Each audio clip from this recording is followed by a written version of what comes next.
What up, Blues? Fuad here with SW6 Pulse, our first video, and Premier League football is back. Chelsea's taking on Crystal Palace at the Bridge for Matchweek 1, and I'm not gonna lie, I'm gassed, guys. It feels like it's been a minute since we last saw Chelsea play in the Prem, and I'm just ready to get back to the stress, the drama, the highs, the lows. Hopefully not too many lows, but you know what I mean. Um, and obviously the bants, right? The bants definitely going to go, and they're going to be fun this year. So I'm looking forward to that. So this is my first official match preview, and I'm not sure exactly how it's going to go, but I'm excited to obviously get on this football content creator journey, especially on something that I love, something that I'm passionate about, which is Chelsea and football in general. So super excited for that. Okay, so for this video, we're going to talk about a couple of things. We're going to start with Maresca's pregame press conference, where he definitely had a lot to say. We're also going to talk about Crystal Palace and what we need to look out for that game in terms of like their threats. I'll get into my predictive lineup for the game and how I think we'll set up tactically. And then lastly, I'll kind of go into my score predictions for you guys. I'm curious how many of these I'm actually going to get right for the season. So we'll see at the end, I guess. All right, so let's dive in. So for Maresca's press conference, he really talked about, more of like a preseason recap and our readiness essentially for the season, which was good, right? So I think it was a pretty good press conference. He started off by basically talking about how we've had extended playing time, obviously leading up from last season into the Club World Cup. The fact that, we've only had 2 preseason games after the holiday break, which were obviously Bayern Leverkusen and AC Milan, both wins. Maresca did also admit that this will be a unique challenge for the squad this season, especially since, we're such a young team and not much time to rest. So it's really important that the sports science team, the medical staff, everybody essentially be on point because anything can happen with injuries. We've already seen that with Levi Colwill coming back from the holiday break and tearing his ACL, obviously, in the first training session, which is unfortunate. So with Colwill gone, it's going to be a massive blow to our season. It's obvious that Enzo Maresca really likes the kid. He utilizes him a lot to play out from the back. And again, like it just sucks. I mean, Colwill I feel like was really on the up and up. He ended the season strong. He had a great Club World Cup.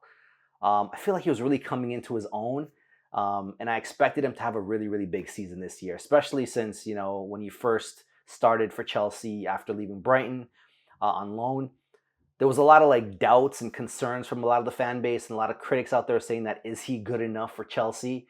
I think he proved that last season, right? With the performances that he put out there. And we only saw him get better and better as the season progressed. So really gutted for Colwill, and hopefully he comes back stronger than ever, and we're rooting for him. So obviously when Maresca was asked about other injuries, he mentioned Wesley Fofana is back in training, but his minutes were going to be monitored and limited. Obviously Fofana is a great defensive option that we have.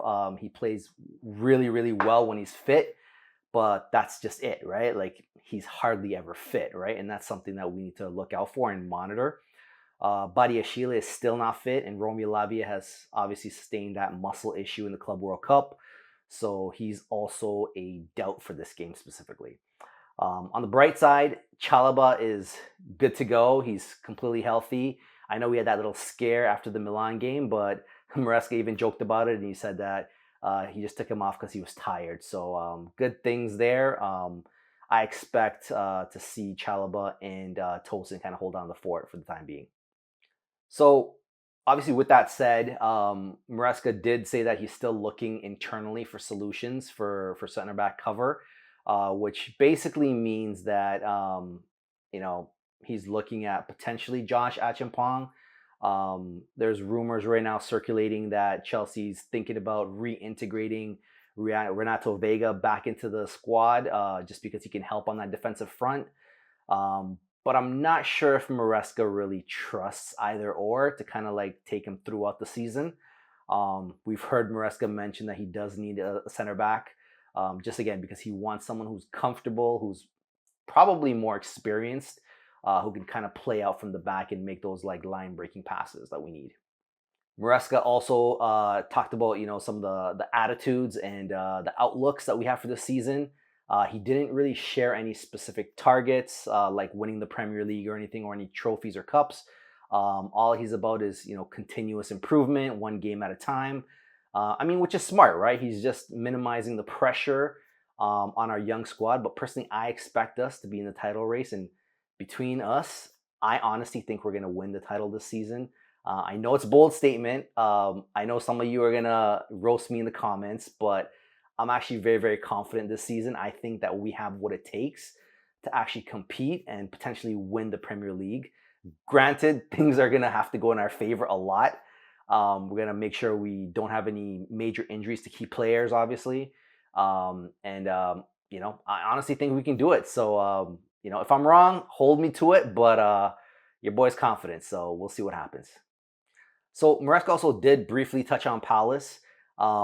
As we know, they're not going to be pushovers for sure this game. Palace is a good team, right? Like they're actually on a tear right now. If you actually deep it, right? They've beaten Man City to the FA Cup. They've beaten Liverpool to the Community Shield. So their confidence is super high right now. And if I'm a player at Palace, I'm looking to make a statement, right? I want to be able to come in there and give it to Chelsea match week 1, right? So I'm kind of worried, but we'll see what happens. And I think we just need to kind of like respect them a little bit and not take that game for granted. We also have to remember that historically we do have a great record against Palace, but we did draw both of our league games with them last season. So they kind of know how to cause us problems for sure. Granted, our team has improved a lot and we've added a couple players and we've kind of like built that stability. But I think they're unbeaten in 9 games so far and they're in form. So, anything can happen really. All right, so super excited for this part. This is my predicted Chelsea starting 11. First one I'm ever going to do on this channel. So for this match, here's how I think Maresca will kind of line up the squad.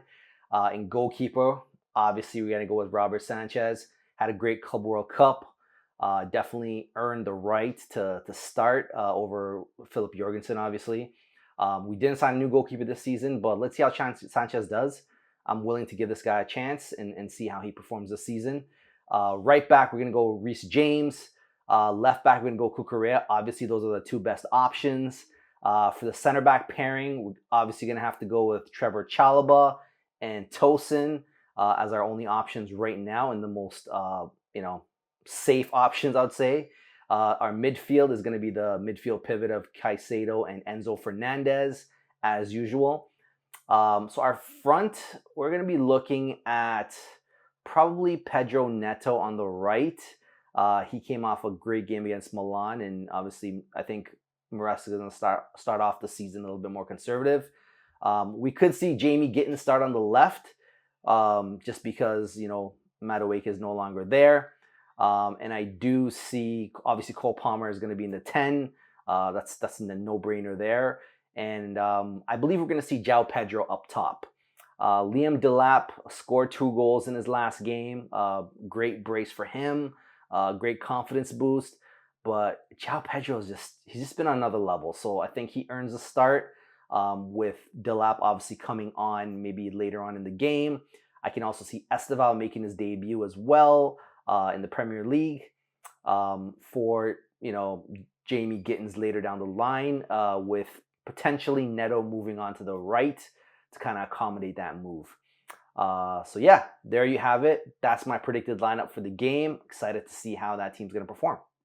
So the only thing I'd say to kind of watch out for that game is I expect Palace to try to get stuck in physically. I mean, they're a physical team.